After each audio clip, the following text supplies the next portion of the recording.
Radio Rahim here with none other than the voice of boxing, Jim Lampley. Jim, let me start just by saying that Howard Cosell and Jim Lampley are the reason that I do this. Now, obviously, I was watching Howard Cosell on tape, old footage. I wasn't around for that, but I don't remember a time in my life when you weren't the voice of boxing, when you weren't bringing us and me the marquee fights of the day. Like, you really are the reason I'm standing here right now, and I just want to thank you and tell you how much I enjoy your work and how much it's inspired me.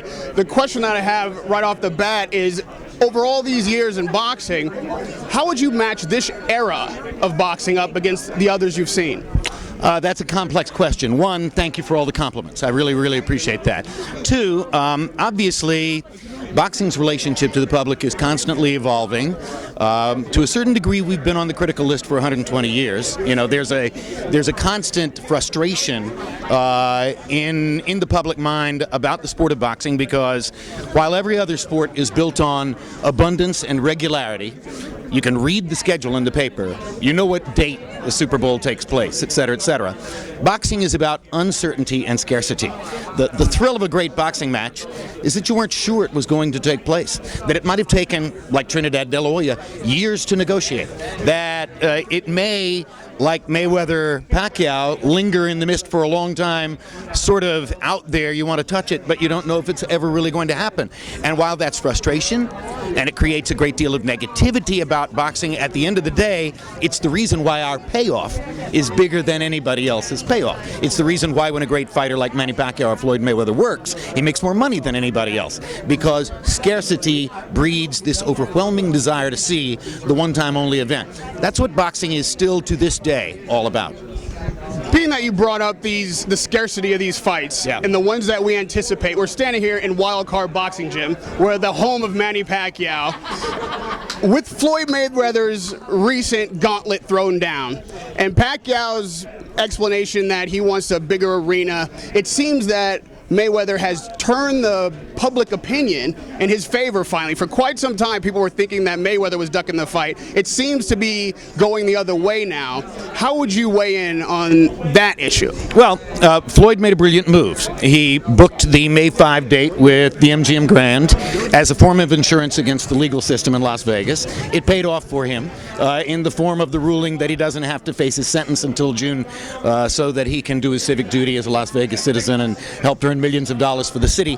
That put him in position to call Pacquiao out and embarrass Pacquiao, knowing that Rahim and Pacquiao had already moved on the subject of a Mayweather fight because of the jail sentence, you know, and the mechanics of making a fight, and they had gone forward with the mechanical process of looking toward another opponent and moving on. So Rahim comes back immediately with the notion, oh no, Manny has to recover from his cut in the Marquez fight. It's the longest cut recovery in the recent history of the sport. The bottom line is, whether you think this guy's ducking the fight or the other guy's ducking the fight, they're still jockeying, they're still playing politics. They aren't at this moment effectively moving toward making the fight with each other, and at the end of the day, I couldn't answer you as to why that's the case, because there's so much compelling logic that they should fight. You've seen so many icons come and go. If this fight were not to happen, if somehow these fighters couldn't get it together and give the fans what they want, whose legacy would be most tarnished? I think at this point, you know, despite the fact that, as you say, Mayweather holds the upper public relations hand right now, over the long haul, I think Floyd would pay the bigger price if the fight does not take place, for the simple fact that Floyd is perceived as a guy who avoids risk, and if in fact the fight doesn't take place, there are some who are going to go to the place of saying he did it to avoid risk, and Pacquiao has taken risk after risk after risk, demonstrably, to get to where he is. The sport ultimately honors the legacy of fighters who take the biggest risks. Who do you respect more? A Roy Jones, who went through the vast majority of his career unbeaten, but perceptibly against lesser opposition, or Tommy Hearns, who lost most of his big fights, but took risk after risk after risk? I think in the mind of the public, the honor goes to a guy like Hearns. And I think that over the long haul, Mayweather pays the bigger price if the fight doesn't take place. Let me turn your attention to a fight that you called of recent controversy. Victor Ortiz and Floyd Mayweather.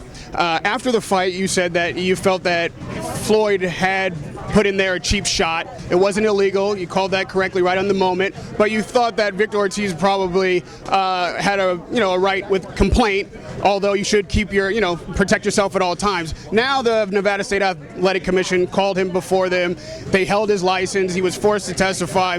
They've given him a one-fight license. Do you think that he should be penalized for that headbutt? Saying that he intentionally tried to break Floyd Mayweather's nose, does that change your opinion of the fight at all? Well, listen, what happened the night of Mayweather-Ortiz is best left behind. It wasn't good for boxing in any way, shape, or form.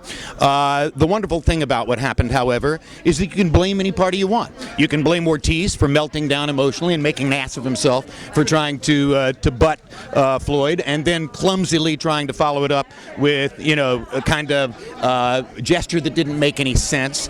You can blame Cortez for completely losing control of the fight and paying no attention to what was going on. You can blame Floyd for forgetting that people are paying $70 for a pay-per-view or $1,250, $1,500 for a ringside ticket, and robbing them of a logical, satisfying conclusion by knocking out a guy with sucker punches when it wasn't necessary to do so. So take your pick where you want to distribute, responsibility for what happened in Las Vegas. I think the commission was within their rights in calling Victor in and slapping him on the wrist. Clearly they weren't going to prevent his fight with Berto, because that too is good economics for the city of Las Vegas. The question I have now, before I let you go, is you've sat next to quite a few different people while you're calling these fights. What's happening in the sport of boxing now? It seems to be they're starting to try to be corrective in these decisions that are very controversial. They seem to be trying to clean up the sport from the perspective of having fair decisions and honest refereeing. Do you think that this sport of boxing, first of all, is being held down by some of these very controversial decisions going the wrong way? And do you think that is something that we can clean up and will clean up? Well, the simple answer to your question is no, because in every subjective sport, and I don't care whether it's gymnastics, diving, biathlon, wherever there's something being judged subjectively, you're going to find irregularities, you're going to find preferences, you're going to find political differences, you're going to find things that are highly questionable. Questionable decisions are as old as the sport of boxing itself, of course. And every time one comes along, there's an enormous public tendency to say, oh my God, so many questionable decisions, they're ruining the sport. Simple fact of the matter is, it's not that easy a sport to judge. Try it sometime, compare yourself to everybody in the room. In the recent fight, I think the Marquez-Pacquiao fight, fairly controversial decision. There are 12 rounds in the fight. Only in 5 of those rounds do the 3 judges agree. These are 3 professional judges. So the bottom line is, it's not all that easy to do. And there are a lot of mistakes. And there are a lot of decisions with which I don't agree. And they all become a part of the ongoing, frustrating lore of boxing. So when you get a satisfying result, when you get something that's rich and definitive, it's that much more rewarding. And I don't know how to say that any other way. And finally, Jim, let me just say that, in my opinion, and I think many share it, you're the standard in calling the fight. You're the standard in commentary on boxing. You are the voice of boxing. When the day comes, when you hang it up, you retire, you decide to kick your feet up, and hopefully that won't be for a very long time. Who would you like to hear? Who would you like to see at ringside calling the fight for you? Max Kellerman. I believe that Max is 100% capable of making the transition at some point in his career from being the Larry Merchant style analyst to being the blow-by-blow person, and I'm not 100% certain that that's what he wants to do, but if he does, I think he would be the most brilliant blow-by-blow guy. Thank you, Jim. It's an honor and a pleasure. Radio Rahim with Jim Lampley. Jim, Thank you.